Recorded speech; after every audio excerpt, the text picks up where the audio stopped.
দেখো এবারে আমরা 4-এর অঙ্কে চলে আসি। 4-এর অঙ্ক কি বলছে? cos থিটা সমান 7/25। তাহলে থিটা কোণের সকল ত্রিকোণমিতিক অনুপাতের মান আমাদের নির্ণয় করতে বলছে। তাহলে দেখো আমরা তো দুভাবে বের করতে শিখেছি, একটা হচ্ছে ত্রিভুজটা এঁকে সেইটা ভাবে করা, আর একটা সূত্র ইউজ করে করা। তো আমি ত্রিভুজ এঁকে প্রথমে করে দিচ্ছি। তাহলে একটা ধরি, একটা ত্রিভুজ ধরে নেব আমরা, এবিসি একটি সমকোণী ত্রিভুজ, যার কোনো একটা অ্যাঙ্গেলকে থিটা ধরে নেব।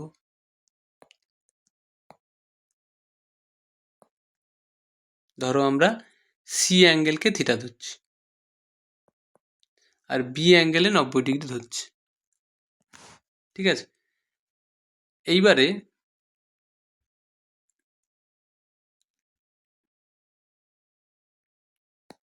লিখে নেব এবিসি সমকোণী ত্রিভুজে, এবিসি সমকোণী ত্রিভুজে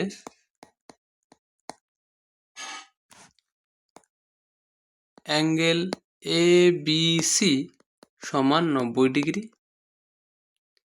এবং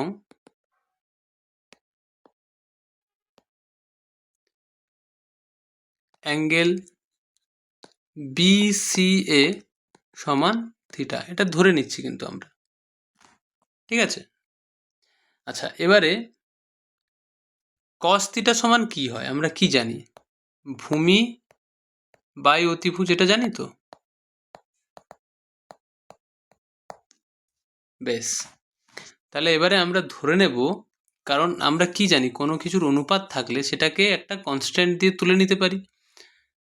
মানে ধরো রাম এবং শ্যামের রাম এবং শ্যাম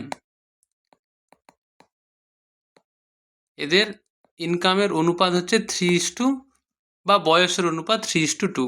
তাহলে আমরা কি ধরে নিই এই অনুপাত তুলে? ধরি রামের বয়স 3x আর শ্যামের বয়স 2x, অনুপাত তুলে এরকম ধরে নিই। এখানেও সেম কাজ করব আমরা, ঠিক আছে। এখানেও সেম কাজ করব। কি করব না, ধরে নেব এখানে কার কার অনুপাত দেওয়া আছে? ভূমি আর অতিভুজের। তাহলে ধরে নেব ভূমি, ধরে নেব 7k, আর অতিভুজ ধরে নেব কত? 25k। আচ্ছা, কে তো একটা অনুপাত তোলার জন্য ধরলাম, তাহলে লিখে দিতে হবে যেখানে কেটাকে অবশ্যই গ্রেটার দেন 0 হতে হবে, কে গ্রেটার দেন 0। বোঝা গেল? ওকে, তাহলে এতএব আমরা কি জানি বলো তো? লম্ব স্কোয়ার প্লাস ভূমি স্কোয়ার, লম্ব স্কোয়ার প্লাস ভূমি স্কোয়ার সমান অতিভুজের স্কোয়ার।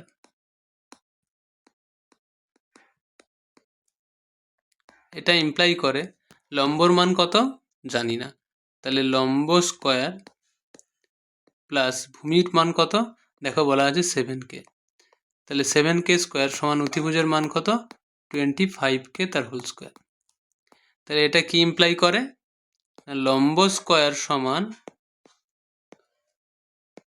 অতিভুজের স্কোয়ার, তাহলে 25 square minus 25k square, 25k whole square minus plus 7k whole square. আচ্ছা, 25 স্কোয়ার দেখো আমি ডিরেক্ট লিখে দিচ্ছি এবারে। 25 স্কোয়ার হয় 625, 25 স্কোয়ার হয় 625k স্কোয়ার মাইনাস এটা হবে 49k স্কোয়ার।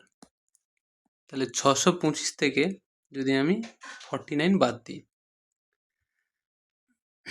625 থেকে 49 যদি আমরা বাদ দিই তাহলে কত হবে? আচ্ছা, একটু আগেই আমরা করেছিলাম 24 আর 24 স্কোয়ার আর 7 স্কোয়ার যোগ করে আমাদের 625 হচ্ছিল। তাহলে 625 থেকে 7 স্কোয়ার বাদ দিলে 24 স্কোয়ারটা হবে, মানে সেটা হয় 576k স্কোয়ার, তাই তো? আচ্ছা, এই ট্রিপলেটগুলো, এই পিথাগোরাসের ট্রিপলেটগুলো একটা লিস্ট আছে, সেই লিস্টটা আমাদের কমিউনিটি সেকশানে দেখবে পোস্ট করা আছে, সেটা দেখে নিতে পারো। আচ্ছা 576 স্কোয়ার। তাহলে আমি পেজটাকে চেঞ্জ করি। তাহলে লম্ব স্কোয়ার সমান কি দাঁড়াচ্ছে? 576 কে স্কোয়ার, বা লম্বর মান কি দাঁড়াচ্ছে? রুট ওভার অফ 576 কে স্কোয়ার। আচ্ছা 576 এর রুট কত হয়? 24, আর কে স্কোয়ারের রুট কত হবে? কে। তাহলে 24 কে একক ধরে নেব আমরা এটা।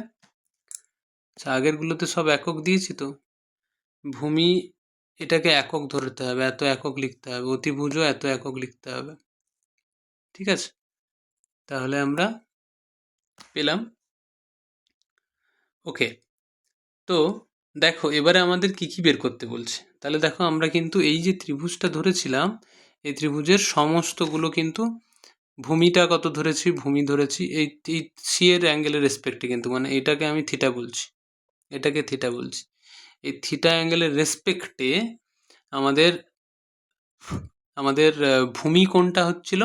ভূমি হচ্ছিল যেটা হচ্ছে বিসি। তাহলে সেটাকে আমরা কিন্তু 7কে ধরেছি। অতিভুজকে কত ধরেছি? 25কে। আর লম্ব যেটা আমরা বের করলাম সেটা হচ্ছে 24কে। ক্লিয়ার হলো? এবারে দেখো আমাদের কি বের করতে বলছে। আমাদের বের করতে বলছে প্রথম যেটা হচ্ছে সকল ত্রিকোণমিতিক অনুপাত বের করতে বলছে, মানে sine theta, cos theta, tan theta, এগুলো সব আস্তে আস্তে বের করতে বলছে। আচ্ছা আমি একটা কাজ করব, আমি আগে সাইন থিটা বের করি।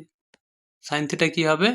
না লম্ব বাই অতিভুজ। দেখো লম্বর মান কত বেরিয়েছে? 24কে। লম্বর মান বেরিয়েছে 24কে।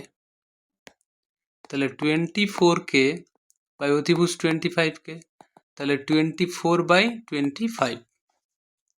আচ্ছা সাইন পেয়ে গেছি, মানে কোসেক আর এইভাবে বের করতে হবে না, কোসেক থিটা কত হবে? জাস্ট এর উল্টো, 25/24।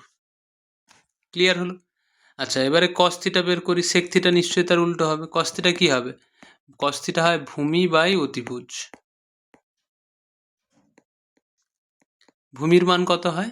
ভূমির মান ধরেছিলাম 7কে, অতিভুজ হচ্ছে 25কে, তাহলে 7/25। তাহলে সেক থিটা কত হবে? ঠিক এর উল্টো, 25/7 হলো। আচ্ছা যদি আমরা ট্যান থিটা বের করতে চাই, ট্যান থিটা কি হয়? লম্ব বাই ভূমি। ওকে, তাহলে লম্বর মান কত বলা আছে? দেখো 24কে বাই ভূমির মান কত বলা আছে? ভূমির মান বলা আছে কিন্তু 7কে, ভূমির মান বলা আছে 7কে। তাহলে 24/7 হচ্ছে ট্যান থিটা। ট্যান থিটা যদি এটা হয়, কট থিটা কি হবে? ঠিক এর উল্টো, 7/24। তাহলে দেখো আমরা সকল ত্রিকোণমিতিক অনুপাত কিন্তু এইভাবেই বের করে নিতে পারি। আশা করি ক্লিয়ার হলো অঙ্কটা। ওকে, 5 কি বলছে দেখো, যদি কট থিটা সমান 2 হয় তাহলে ট্যান থিটা ও সেক থিটার মান নির্ণয় করি। আচ্ছা কট থিটা যদি 2 হয় তাহলে ট্যান থিটা কত হবে? ঠিক এর উল্টো, 1/2। আচ্ছা তাহলে সেক থিটা কত হবে? দেখো এটাকে দুভাবে বের করতে পারি, একটা হচ্ছে ছবি এঁকে আর একটা সূত্র দিয়ে। যে সূত্র দিয়ে করা যায় সেই সূত্র এই চ্যাপ্টারে তোমাদের নেই, এর পরের চ্যাপ্টারে আছে, তো আমি দুভাবেই দেখিয়ে দিচ্ছি। দেখো একটা যদি ছবি এঁকে করতে চাই, ছবি এঁকেটা এবারে আমি স্কিপ করছি, মানে একটু স্পিডে করছি। ট্যান থিটা কি হয়? লম্ব বাই ভূমি। তাহলে এইটা যদি অনুপাত তুলে নিই ঠিক আগের অঙ্কের মতো, মানে 4-এর দাগের অঙ্কের মতো, লম্ব হবে 1 × k মানে k, ভূমি হবে 2k। তাহলে অতিভুজ কত হবে? এটা যদি বের করতে চাই, root over of 2k whole square plus K square. তাহলে root over of 4k square plus K square, মানে root over of 5k square, মানে 5k√5। এটা কত আসবে? k√5 একক। ঠিক আছে, তাহলে সেক থিটা কত হবে? সেক থিটা কি হয়? অবশ্যই এটাকে আমরা থিটা ধরেছি, আগের অঙ্কের মতো, 4-এর অঙ্কের মতো। ভাষা ফাষা সব ওখানে লেখা আছে সুন্দর করে, ওটার মতোই ভাষা দিয়ে তোমরা লিখতে পারো। সেক থিটা কত হবে? সেক থিটা হয় অতিভুজ বাই ভূমি। সেক থিটা হয় অতিভুজ বাই ভূমি। তাহলে অতিভুজের মান কত? অতিভুজের মান হবে k√5 আর ভূমির মান কত হবে? 2k। তাই তো, k√5 হচ্ছে অতিভুজের মান আর ভূমির মান হচ্ছে 2k। তাহলে কে ক্যান্সেল হয়ে গেল, তাহলে √5/2, এটা হলো সেক থিটার মান। আচ্ছা, এর পরের প্রুফটা বলছি। পরের প্রুফটা কিচ্ছু নেই, 1 + tan স্কয়ার থিটা একদিকে করবো, সেক স্কয়ার থিটা একদিকে করবো, বের করবো। তাহলে সেক থিটাটা আমি কি বললাম, একটা ছবি এঁকে বের করা যায়, মানে ছবির হেল্প নিয়ে, ছবি করে, আর একটা সূত্র দিয়ে, যে সূত্রটা তোমাদের এর পরের টপিকটাই আছে, মানে 23.1-এ নেই আর কি। তাহলে আমি ওইটা করে দিচ্ছি। কি ওখানে কিচ্ছু না, এটাও বাদ দেওয়া যেতে পারে। সূত্র কি জানি আমরা? না, আমরা জানি, পরের চ্যাপ্টারেই পড়বো। আমরা জানি sec square theta minus tan square theta সমান হাফ। এখান থেকে সেক স্কয়ার থিটা সমান কি লিখতে পারবো? হাফ প্লাস, সরি, হাফ নয়, এটা 1।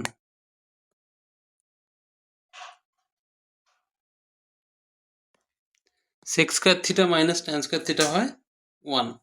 আচ্ছা, তাহলে সেক স্কয়ার থিটা কি হবে? 1 + ট্যান স্কয়ার থিটা। তাহলে 1 + ট্যান স্কয়ার থিটার মান কত? হাফ, তার হোল স্কয়ার।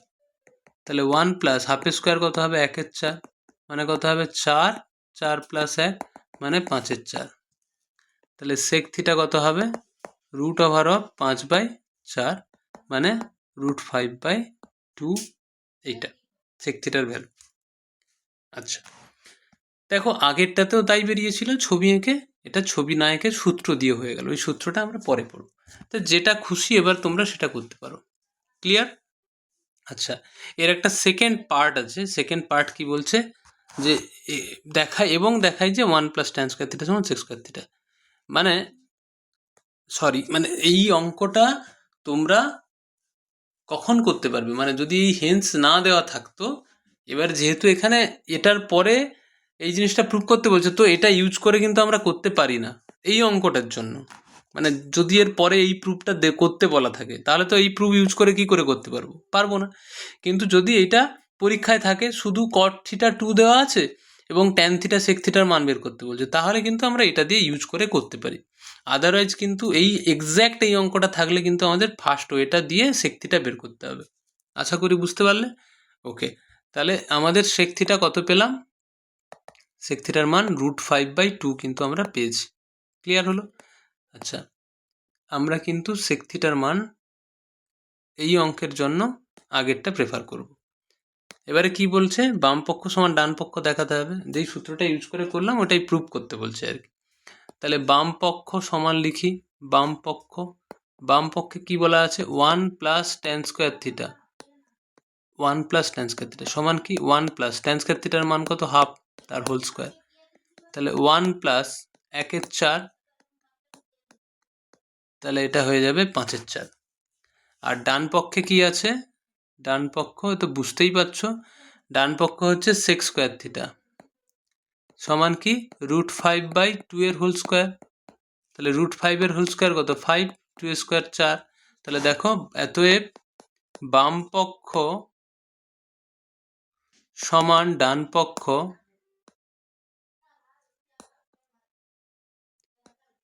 প্রমাণিত হলো। আচ্ছা, এটা ক্লিয়ার হলো ব্যাপারটা আমাদের কাছে। ওকে।